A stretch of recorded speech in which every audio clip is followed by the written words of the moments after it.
What's up, it's Marco back on the Stage of Soccer channel. Today I'm going to be doing my preview of matchweek 15 in the Premier League, including the Boxing Day game. So if you had a Merry Christmas or Happy Holidays or having a Happy Holidays if it's still going on. So to start things off, we got a really good game between second and third, Leicester and Manchester United. And there's a really interesting game between both teams. Both are two teams that love to counterattack, but both teams have proved they're capable of doing well with the ball. So for Leicester, I feel like the key for them is to really play positively. You saw this against Spurs last week where they really were able to hang with like a bigger team while playing in a more ball-dominant style. They don't just have to be a team that kicks up to Vardy and hopes for the best. Like when you have guys like Tielemans, Madison, and Didi in there, that's one of the best midfields in the league, and I think they're perfectly capable of going head-to-head with Manchester United. So just play positively, keep attacking them. Next, I really want to see good games from the fullbacks, where that's Justin and Castagna. Maybe Ricardo Pereira will finally come back. I think he was supposed to come back in October. So, man, he's got to be close. But can even take Justin out of the team because he's been playing great. But I really want to see both those fullbacks play well. And they have some tough matchups with Rashford on one side and maybe either Greenwood or even a Martial or Juan Mata on the other. So those are two tough matchups, but if you can stifle those and you can have like Castagna and James Justin win those battles consistently, that's a really tough ask for that Manchester United team to create chances narrowly. Lastly, I really want them to win the midfield. I mentioned this earlier, but you can have Wilfred Ndidi if he's able to really stop Bruno from getting on the ball. You can have Tielemans and Madison just constantly be playing passes, getting guys through. If this midfield can really keep possession, stop creating chances, Leicester have a great chance to win. So for Manchester United, I think the main key for them is to finish chances, because you have had some really tough games lately with Martial not being able to finish, but at the same time, he just put 6 past Leeds, and you're definitely capable of scoring. So you really want to keep that form up. You really want to keep putting chances in the back of the net, because you know that guys like Bruno and Pogba will create chances, but it's up to the guys up top to finish them. Next, they really want their center backs to be ready. I mean, even though I said Leicester will probably try to play positive, this is still a team with Jamie Vardy. And when you have him, you always have to be ready, because he loves getting behind the defense, and Lindelof and Harry Maguire aren't exactly pillars of athleticism. So they have to be prepared for this game. Next, Bruno is going to have to be key for them. He's been their best player all year. He's been creating a lot of chances. He's been scoring a lot of goals. If he can keep that up, if he can get free of Ndidi, break through this tough defense, Manchester United have a much better chance of winning. So overall, it's a really interesting game. Two great teams, but I see Leicester coming out on top with this one. Just really like their midfield. Their fullbacks have been great lately. And for that game against Spurs, I think they have the ability to really play against top teams, and honestly, they are a top team. Next game, we got Aston Villa against Crystal Palace. He's got a new Crystal Palace hat, but it's not going to bias me at all. So for Villa, just keep defending really well. I saw that they have either the most or second most clean sheets in the league right now. And man, their defense has been great lately. Signings of Martinez and Matty Cash outright. Those two have really turned around this Aston Villa defense and turned them to one of the better forces in the league. So keep up that good defensive performance. Make sure you can do well against the Zaha and Eze. You're going to have to have Mings ready for Benteke, but just keep up that defense performance. Next, dominate the ball, because this is a Crystal Palace team that, aside from Zaha, is not exactly lethal on the counterattack. And you can really push them back and have Zaha be their only outlet, you have a much better chance of winning. And they definitely have the ability to dominate the ball. Douglas Luiz, John McGinn, and Jack Grealish has been their midfield lately, and are all more talented than the Crystal Palace midfield. And they really have the ability to just hold the ball the entire game, basically. Don't let Crystal Palace get any spells of possession. Lastly, I really want Ollie Watkins to perform this game. He's been on some decent form, but he's honestly been pretty hit or miss this year. But if Grealish is making some chances for him, he's got to be ready to step up and put the ball in the back of the net. He definitely has the ability to. He has shown that, like when he got a hat-trick against Liverpool, but just about consistency, and this is the game to do it. So for Crystal Palace, I think the main key for them is to stifle Jack Grealish.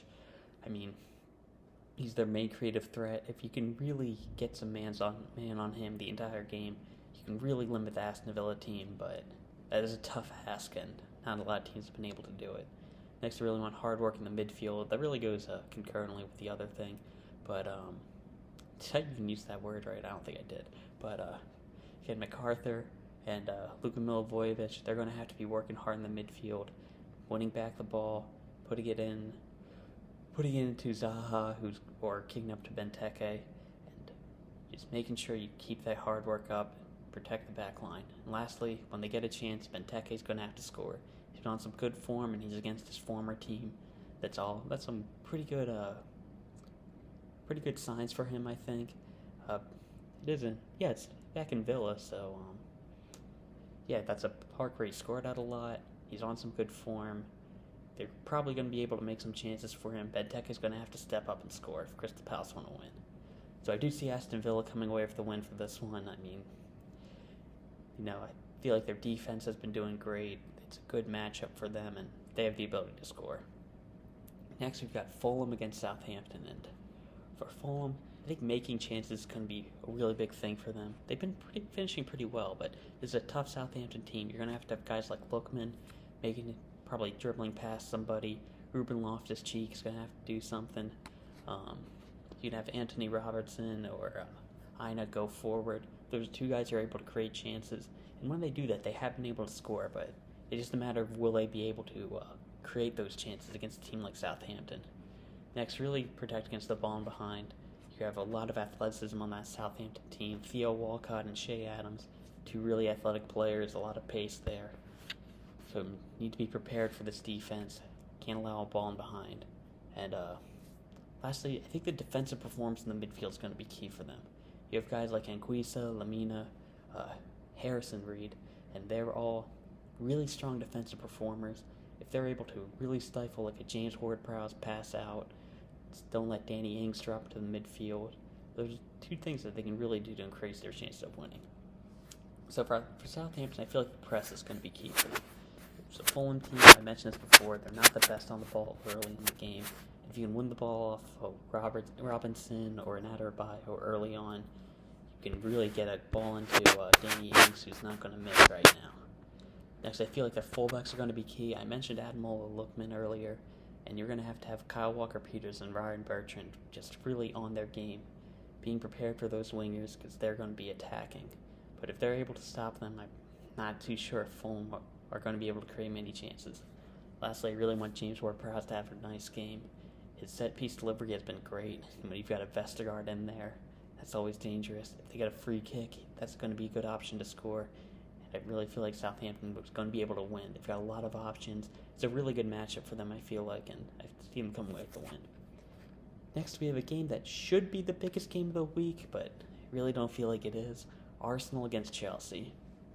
So for Arsenal, I'm going to keep saying what I've been saying for the past few weeks, and that's that the results don't really matter at this point.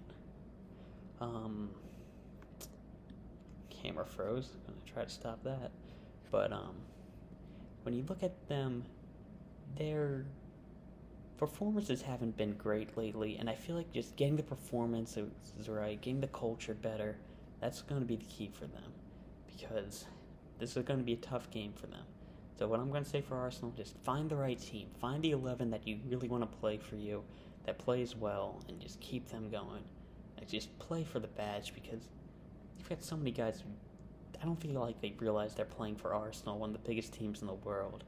Just play with some urgency, and lastly, pick a play style, because they've been going back and forth between a back three, a back four, and we've seen from Wolves lately that just doesn't work.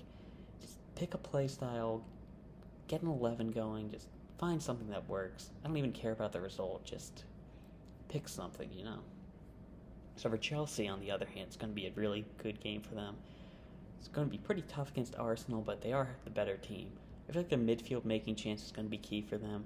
I feel like their midfield has been a bit lacking this year, especially for their expectations. I really want to see a Kai Havertz really have a good game. Mason Mount has been playing pretty well lately. Just keep making chances in the midfield. Find those good balls in, and when they get those balls, they do have to finish them. I mean, Timo Werner's been pretty hit or miss this year. You can see the talent there, but you do have to score still when you're a striker brought in for that amount of money. And honestly, just don't make any mistakes defensively. I don't feel like this Arsenal really has. I don't think Arsenal have the ability to score against this team.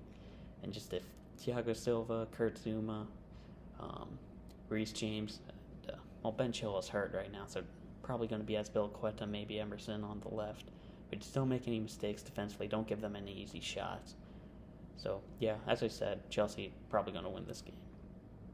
Next one, we've got Man City against Newcastle. And, yeah, this is a pretty cut and dry game. You've got one of the most talented teams in the league in Man City against a Newcastle team that's still kind of ravaged by injury.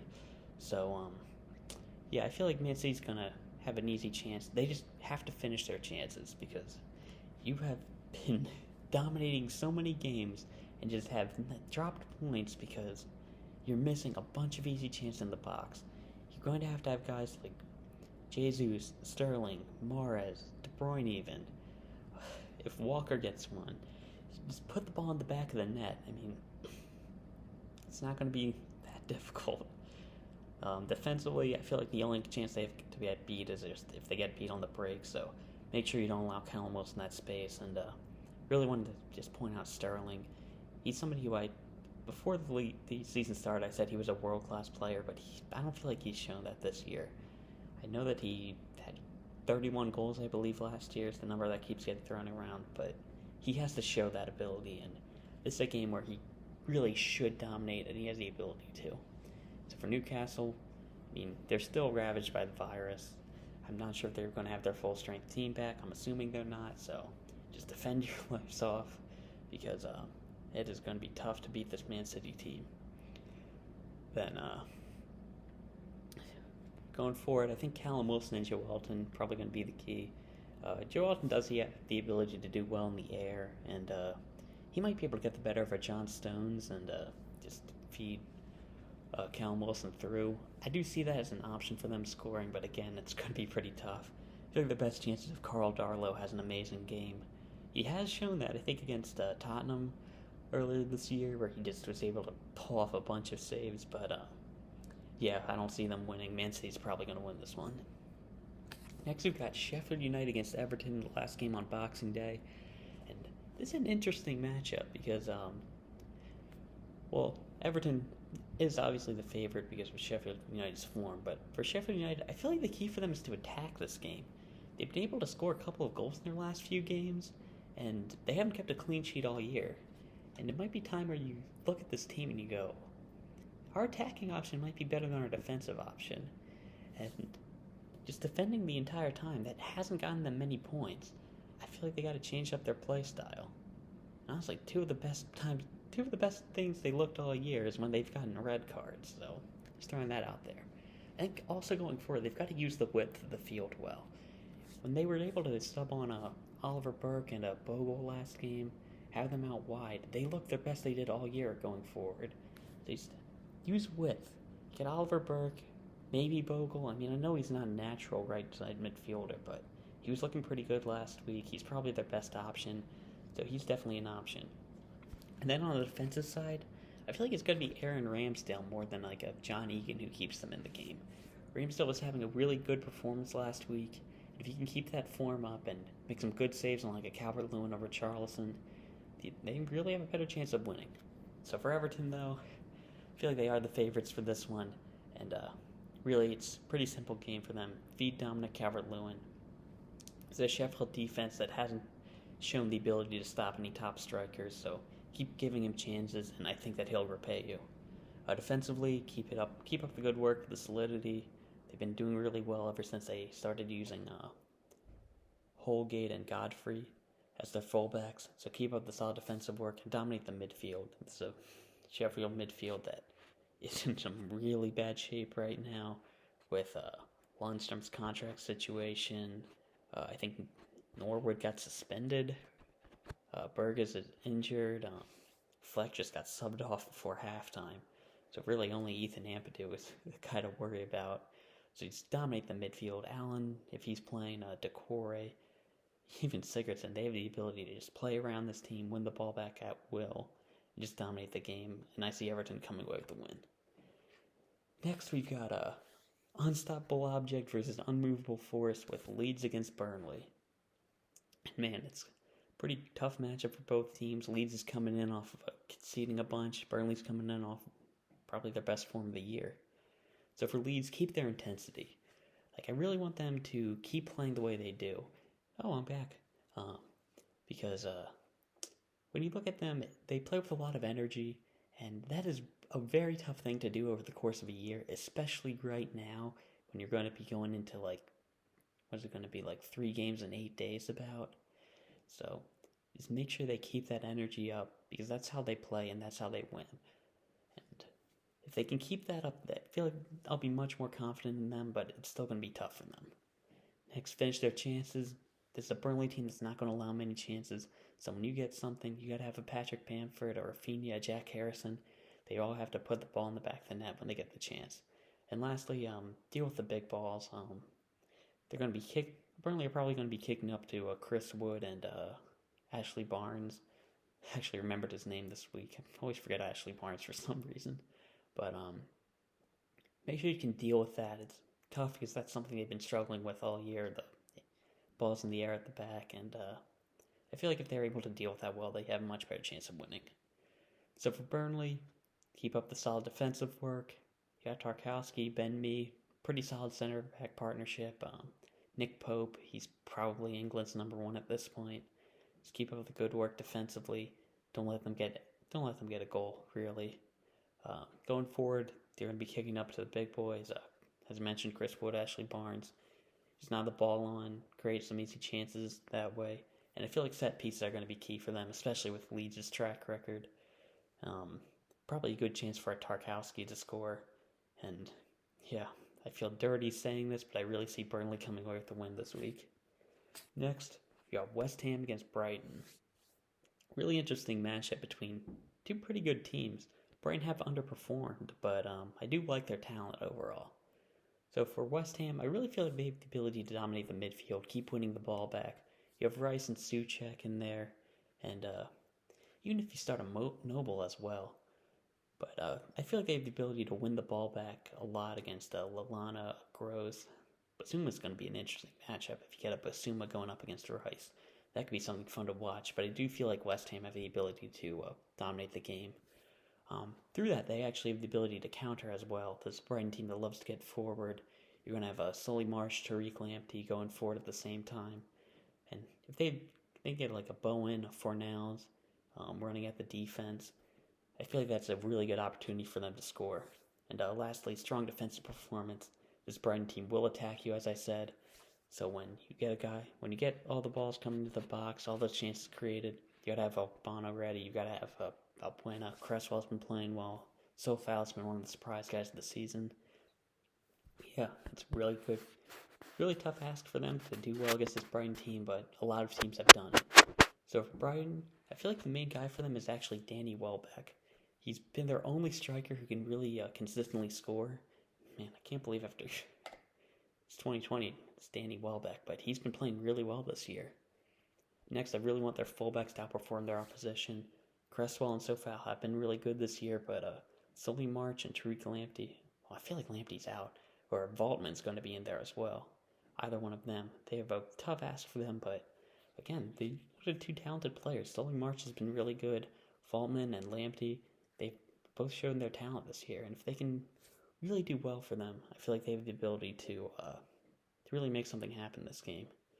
And honestly, I really want them to show their talent defensively because, I don't know, you keep hearing about how good Dunk is, how good Ben White is, and Webster gets a lot of hype as well, but I don't see it with those guys. I mean, that might just be me, but I don't see the real talent there. Ben White's somebody you hear about all the time, but he's been pretty average this year. Lewis Dunk hasn't made anything happen, and it's really not. I don't see that as a strong defensive team. If they can show their talent here, stop a West Ham attack that isn't particularly potent. I mean, Hilaro's not expected to score, Bowen's not expected to score, Fornal's not expected to score. But if they can show their talent today, maybe I'll change my opinion on them, but I don't see it. And I see West Ham come away with the win for this one. Next, we've got what should be a curb stomp, Liverpool against West Brom. So for Liverpool, score early. Don't give them a chance. Maybe if you score early, you can get some subs off because it's a really tough period. So score early, dominate the midfield. Don't let West Brom get into the game. Wijnaldum, Henderson, Curtis Jones, keep the ball, win the ball back when you can, and keep making chances. And then be prepared for the counterattack. There is some athleticism in this team with Callum Robinson, Carlin Grant if they sub on Brady Diangana. And I think Matheus Pereira will be back for them. So just be ready for that. They do have the ability to score off the counter, but I don't really see them doing that. For West Brom, defend. There's a big Sam team now. The defense is going to be key for them. And it's going to be tough. You're not going to keep a clean sheet against Liverpool away. But, just give it a try. Counter. It's going to be tough again. But they do have Trent Alexander-Arnold in and Fabinho maybe have the ability to get in behind there. It's going to be really tough. And just bring the energy that you brought to Chelsea and City, because they somehow were able to come away with a draw there, and maybe they can keep that and do it again. I see Liverpool winning. Don't really see them having a chance, but hey, I saw City winning. Last game of the week, we've got Wolves against Tottenham, and two teams that have hit some pretty bad blip in form. So for Wolves, I think Fabio Silva is going to be key. I don't really like putting all the burden on a teenager for this game, but they spent £40 million on him, and when you have that price tag, you have to perform. It's the same thing I talk about with Kai Havertz. They are missing Raul Jimenez, playing Owen Atawasai as a false nine. That really wasn't working. You have to start Fabio Silva. He's your only option at this point. Just have him start. He was able to make something happen as well. So, have him start. It allows Neto and Podence to play in their preferred position. It allows Traore onto the field possibly. And yeah, if he gets a chance, he's going to have to score. Justify that price tag. Next, I really want the players to get into the best position. I mentioned before, Neto and Podence, they were both playing as a two up top last week, and that wasn't their best position. You're constantly mixing the back four and back five, and I feel like that's hurting Cody, Saiz, Kilman, Bowley, even their fullbacks with Semedo. You really have to, if you go with the back four, it really has to be a good team, and Ruben Neves as well. I feel like he's been playing out of position this year, which is weird to say because he's in the midfield, but I feel like he has to get a bit more forward, and really have to get their players into the best position if they want to win. And lastly, I feel like they just got to get Tottenham on the back foot, because I was just criticizing Neves, but Neves is talented, João Moutinho is talented, Podence, you got Traore, Neto, even with Fabio Silva up top, he was making something happen last week. And if you get Tottenham on the back foot, they've been really easy to capitulate to other teams and just fall back into a defensive shape. And if they do that this week, I can really see a path for Wolves to win. They just have to get Tottenham. They have to dominate the ball for a bit, and I feel like Tottenham will fold, I guess. They've been doing that a lot lately, and I feel like they can do it again. So for Tottenham, commit to attacking. This is a team that went defensively against Leicester, and I do like the Leicester team, as I made pretty clear earlier, but you're Tottenham, and it's against Leicester. Just take a step back and go, you shouldn't be defending in that game. You're Tottenham against Wolves. It's a good Wolves side, but they were in League One 5 years ago with Bakary Sakho as their best player. So just commit to attacking. Allow Harry Kane to get on the ball. Let Son do his best, and just go at it. In the midfield, I really want them to keep it even. I'm not sure if they can dominate. They definitely have the ability to, but I don't expect them to. Seth Højbjerg, he has a tough matchup with João Moutinho and Ruben Neves. Sissoko's going to have to be doing his work to bring the ball back. Looks like Ndombele is going to be starting at the 10. Just keep working hard. Keep the possession of the ball. Keep performing. And that really increases their chance of winning. I feel like Son's going to be huge for them. I mentioned Semedo earlier. I feel like Son's definitely got the better of him. If he can keep running at the guy, they definitely have a chance to win this game. I feel like Son has the ability to either score or create the winning goal. So, for this game, I mentioned all that. I haven't picked a draw this week, and I feel like I have to. I mean, it's not going to go a week without a draw, and I really think this is an even matchup right now, and yeah, see it come with a draw. As I mentioned, hope you have a happy Boxing Day, Merry Christmas, Happy Holidays, and yeah, probably talk again before the New Year. So not gonna say that yet, but yeah, that's it. We'll see you.